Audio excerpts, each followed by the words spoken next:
This morning, Prime Minister Anthony Albanese is facing mounting pressure to launch a federal royal commission into the Bondi terror attack.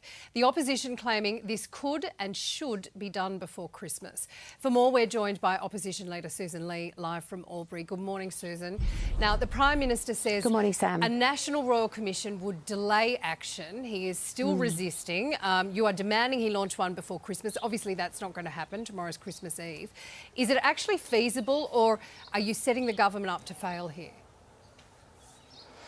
It is feasible. It's possible to call the Federal Royal Commission today, Sam, and there are a growing list of key eminent Australians who are calling for exactly that.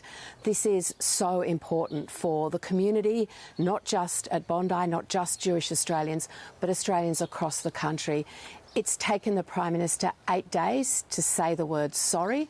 If it takes him another 8 days to call this Royal Commission, then that would be a shame. But he can indeed call it today, and Australians deserve no less. Susan, why is the Prime Minister resisting this so hard? What does the government know that they don't want us to know? I know the Albanese government removed ASIO and the ACES chiefs from the National Security Committee in October 24. Their roles had been diluted since the October before, 2023. Did we drop the ball, I mean, in the wake of the Bondi terrorist attack, have we dropped the ball massively on national security? There can't be delays, there can't be diversions, there can't be excuses. A Commonwealth Royal Commission can shine a light on anti-Semitism and, as you've just described, Sam, the actions that our agency took or didn't take, the warnings that were given or not given, the resources that they had or did not have to do this incredibly important job for all of us in keeping us safe.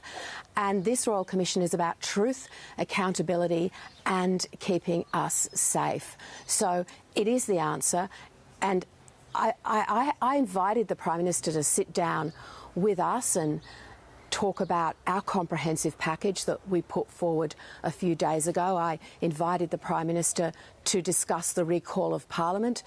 I invited the Prime Minister to discuss the draft terms of reference that we have drafted. And those offers are on the table.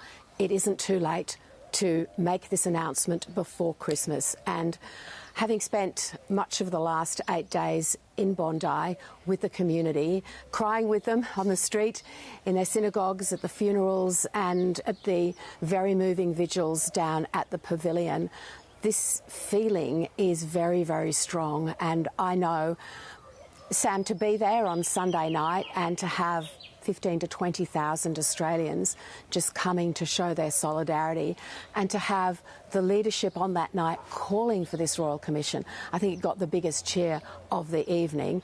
That makes it very clear. The Prime Minister has to look past the jeers that he received on that occasion and hear the cries from the Australian community.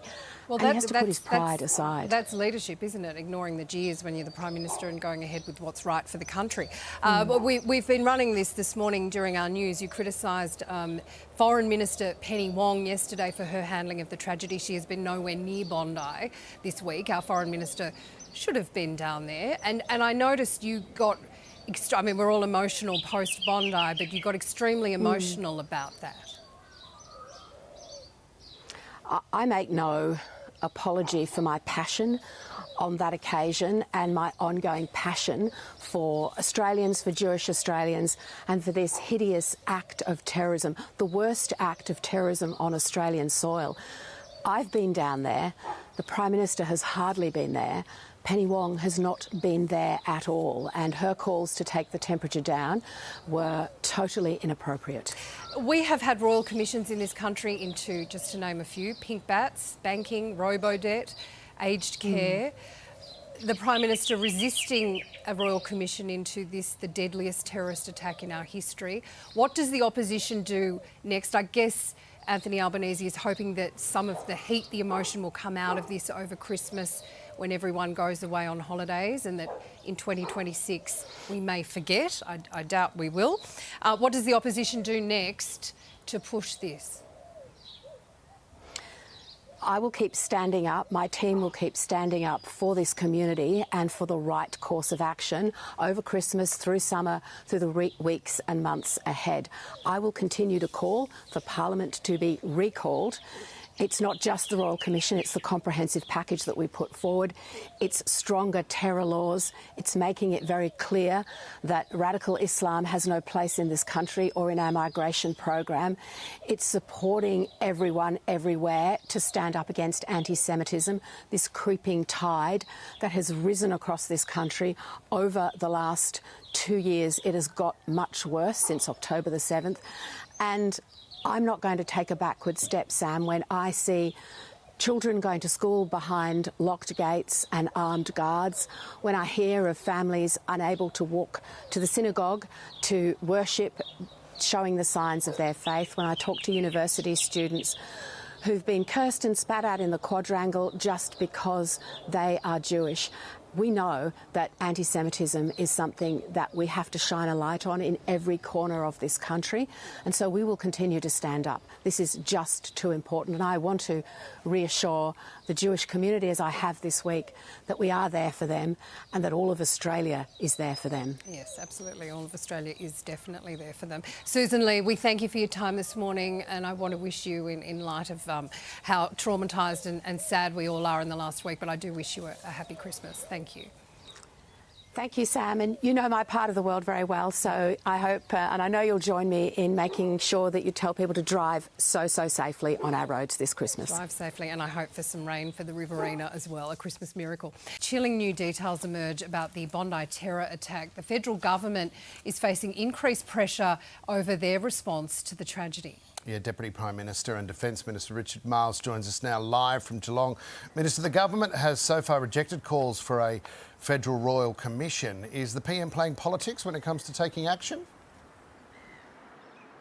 Well, we actually need to see action now, and we need to see action in a matter of weeks, not in a matter of years, and royal commissions take years, and that's the fundamental point here. I mean, we've had Gillian Siegel, our special envoy for combating anti-Semitism, do a really important report, which we've been implementing, which last week we endorsed in full.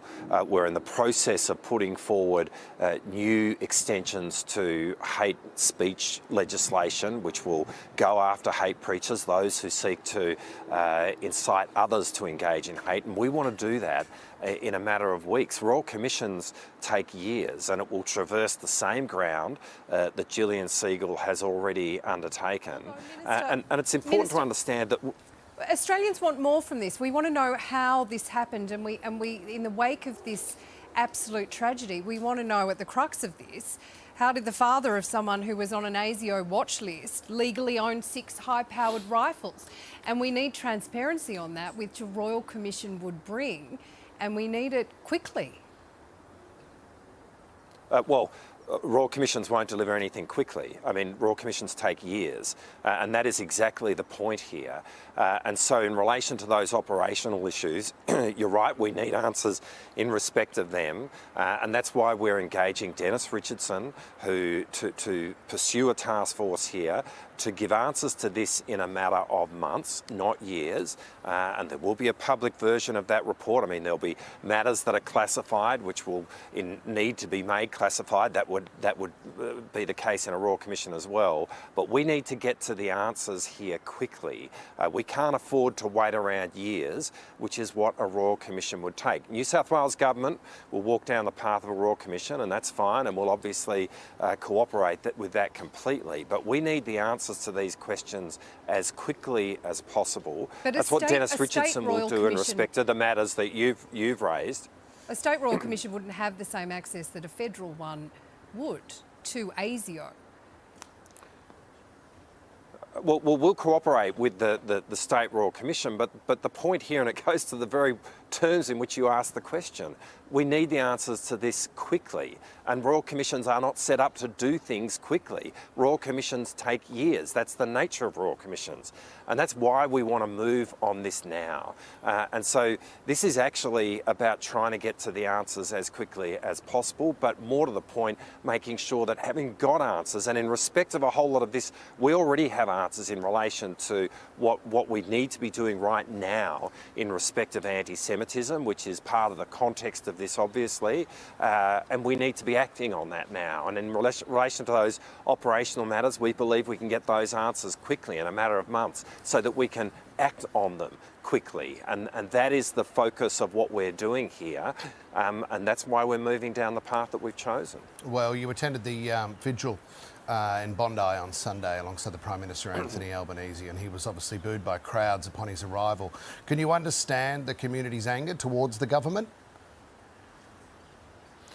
Well, certainly we're talking about a community which is in an enormous amount of pain, and obviously I can understand that, and we can very much understand the sense of anger that people feel. I'd also make the point that, you know, I was there with the Prime Minister on Sunday night.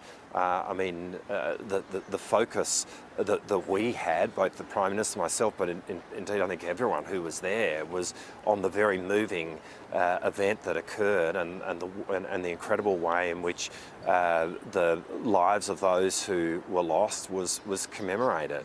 And that really, the tragedy of all of that was the focus of our attention on Sunday night. Minister, we've repeatedly asked the Prime Minister to come on the show and talk to us, and he has not accepted that offer for the last 8 days. He's only fronted these carefully crafted media conferences, and the government has sent out people like you, like the Deputy Prime Minister, to answer questions. Why do you think that is? Oh, well, firstly, I don't think that's fair at all. I mean, the Prime Minister has fronted numerous press conferences. They're not carefully crafted at all. People ask whatever questions they want to ask, and he's been answering them. And you only need to look at those press conferences and the questions that have been asked. And in a sense, I don't think that's fair on your fellow journalists to describe that as carefully crafted. I mean, they've certainly not been holding back in the questions that they've asked, and the Prime Minister has been answering them. I mean, the Prime Minister couldn't have made himself more available to the Australian public over the last 9 days. But what we've sought to do in that period of time is to, you know, try and bring the country together in this absolutely tragic moment, but to also move with action in terms of what needs to be learnt here and what needs to be done. And that has been our focus since the moment that this tragedy occurred. Okay, Deputy Prime Minister Richard Marles, we thank you for your time this morning, and we do, in light of recent events, we wish you a happy and peaceful Christmas time. You too. Thank you.